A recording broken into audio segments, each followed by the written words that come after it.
Hello ನಮಸ್ಕಾರ. TV 9 ಡಿಜಿಟಲ್ಗೆ ಸ್ವಾಗತ. ನಾನು ಮಧು ನಾಗರಾಜ್.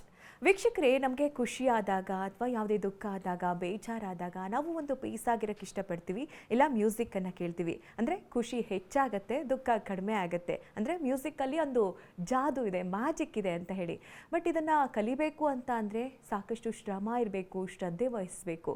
ಹೀಗೆ ಚಿಕ್ಕ ವಯಸ್ಸಿಂದ ಮ್ಯೂಸಿಕ್ಕಲ್ಲಿ ಆಸಕ್ತಿಯನ್ನು ಬೆಳೆಸ್ಕೊಂಡು ಈಗ ಒಂದು ಅದ್ಧೂರಿ ವೇದಿಕೆ ಸರಿಗಮಪ ಅನ್ನುವಂಥ ವೇದಿಕೆಯಲ್ಲಿ ಸೀಸನ್ 21 ಕಂಟೆಸ್ಟೆಂಟ್ ಆಗಿದ್ದಂತಹ ಅನಘಾ ಅವರು ಇವತ್ತಿನ ನನ್ನ ಕಾರ್ಯಕ್ರಮದಲ್ಲಿ ನಮ್ಮನ್ನು ಜಾಯ್ನ್ ಆಗಿದ್ದಾರೆ. ಬನ್ನಿ ಅವರನ್ನ ಕಾರ್ಯಕ್ರಮಕ್ಕೆ ವೆಲ್ಕಮ್ ಮಾಡ್ಕೊಳ್ಳೋಣ. ಅನಘಾ ಅವರೇ, ಕಾರ್ಯಕ್ರಮಕ್ಕೆ ಸ್ವಾಗತ ನಿಮಗೆ. ನಮಸ್ತೆ ಮ್ಯಾಮ್.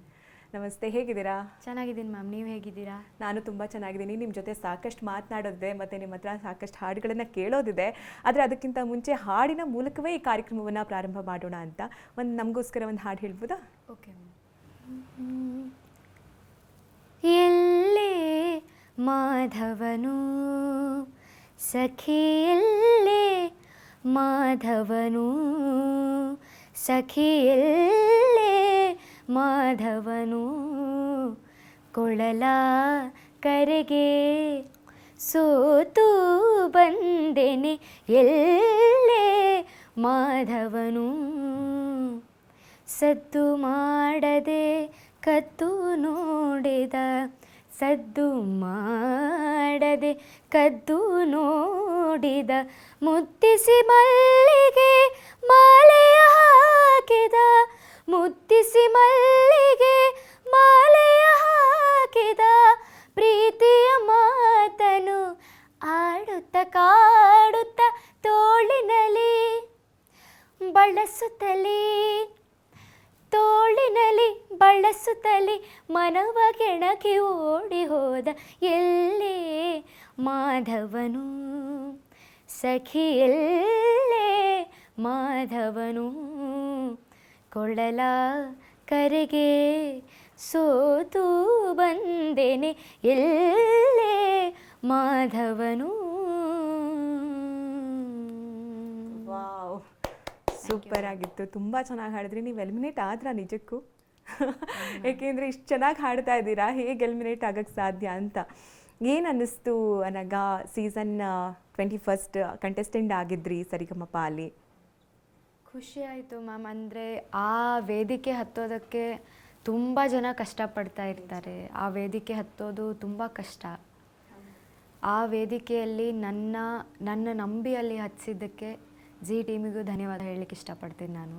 ಇನ್ನು ನಿಮ್ಮ ಈ ಜರ್ನಿ ಬಗ್ಗೆ ಮಾತನಾಡೋಣ. ಅದಕ್ಕಿಂತ ಮುಂಚೆ ನಿಮ್ಮ ಬಗ್ಗೆ ಹೇಳಿ. ನೀವು ಹೇಗೆ ಈ ಫೀಲ್ಡಿಗೆ ಬಂದ್ರಿ ಅಥವಾ ಈ ಮ್ಯೂಸಿಕ್ ಜರ್ನಿ ಸ್ಟಾರ್ಟ್ ಆಗಿದ್ದು ಹೇಗೆ ಅಂತ? ಆ್ಯಕ್ಚುಲಿ ಮ್ಯಾಮ್, ನಾನು 3 ವರ್ಷದ ಮಗು ಇದ್ದಾಗ ನಮ್ಮಮ್ಮ ನನಗೆ ಮ್ಯೂಸಿಕ್ ಕ್ಲಾಸಿಗೆ ಅವರು ಕರ್ಕೊಂಡು ಹೋಗ್ತಾಯಿದ್ರು ಮ್ಯಾಮ್. ಅಂದರೆ ಅಮ್ಮನೂ ಸಿಂಗರಾ? ಹಾಂ ಮ್ಯಾಮ್. ಓಕೆ. ಸೊ ಅದರಿಂದ ಮ್ಯೂಸಿಕಲ್ಲಿ ಆಸಕ್ತಿ ಬಂತು. ಮತ್ತು Hindustani classical music class start ಮಾಡಿ ಅಲ್ಲಿಂದ ಇಲ್ಲಿ ತನಕ ಆಯಿತು. ಅಂದರೆ ನಿಮಗೆ ಬುದ್ಧಿ ಬರೋಕ್ಕೂ ಮುಂಚೆನೇ ನೀವು ಮ್ಯೂಸಿಕ್ಕಲ್ಲಿ ತೊಡಗಿಸ್ಕೊಂಡಿದ್ರಿ ನಿಮ್ಮನ್ನು? ಹಾಂ ಮ್ಯಾಮ್. ಯಾವ ಶೈಲಿಯ ಮ್ಯೂಸಿಕ್ಕನ್ನು ನೀವು ಕಲ್ತಿರೋದು? Hindustani classical music ma'am. Okay. ಯಾರ ಹತ್ರ ಕಲಿತಾ ಇದ್ದೀರಾ? ನಿಮ್ಮದು ಊರ ಬಗ್ಗೆ ಹೇಳಿ. ನಿಮ್ಮ ಊರು ಯಾವ, ಎಲ್ಲಿ ಕಲಿತಾ ಇದ್ರಿ? ಮ್ಯಾಮ್, ನಾವಿರೋದು ಬಾಗಲಕೋಟೆ. ಅಲ್ಲಿ ವಿದುಶ್ರೀ ಶುಭದಾ ದೇಶಪಾಂಡೆ ಅವ್ರ ಹತ್ರ ನಾನು ಹಿಂದೂಸ್ತಾನಿ ಕ್ಲಾಸಿಕಲ್ ಕಲಿತಾ ಇದ್ದೀನಿ.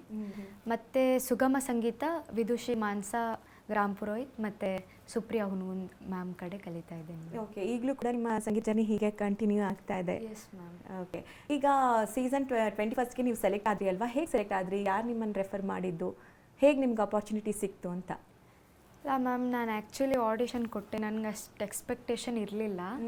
ಅಲ್ಲಿ ಹೋಗಿ ಅಂದರೆ ಬಾಗಲಕೋಟೆಯಲ್ಲೇ ನೀವು ಅಲ್ಲಿ ಆಡಿಷನ್ ಕೊಟ್ರಾ ಹೇಗೆ? ಇಲ್ಲ ಮ್ಯಾಮ್, ಬಾಗಲಕೋಟೆಯಲ್ಲಿ ಆಡಿಷನ್ ಕಂಡಕ್ಟ್ ಆಗ್ತಾ ಇರಲಿಲ್ಲ. ಓಕೆ. ಸೊ ಕೊಪ್ಪಳದಲ್ಲಿ ಕೊಟ್ಟಿದ್ದು ಮ್ಯಾಮ್ ಆಡಿಷನು.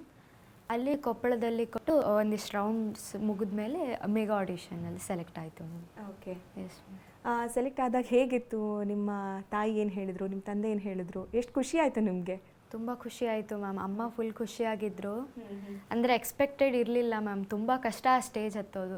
ಅಲ್ಲಿ ಮೆಗಾ ಆಡಿಷನ್ ಸ್ಟೇಜ್ ಹತ್ತೋದೇ ಎಷ್ಟು ಕಷ್ಟ. ಮತ್ತು ನಾನು ಸೆಲೆಕ್ಟ್ ಆಗಿದ್ದೀನಂತ ಖುಷಿ ಆಯಿತು ಮ್ಯಾಮ್. ಎಲ್ಲ ಜೂರೀಸ್ ಆಗಲಿ ಜಡ್ಜಸ್ ಆಗಲಿ ಸ್ಟ್ಯಾಂಡಿಂಗ್ ಓವೇಷನ್ ಕೊಟ್ಟರು ಮೆಗಾ ಆಡಿಷನಲ್ಲಿ.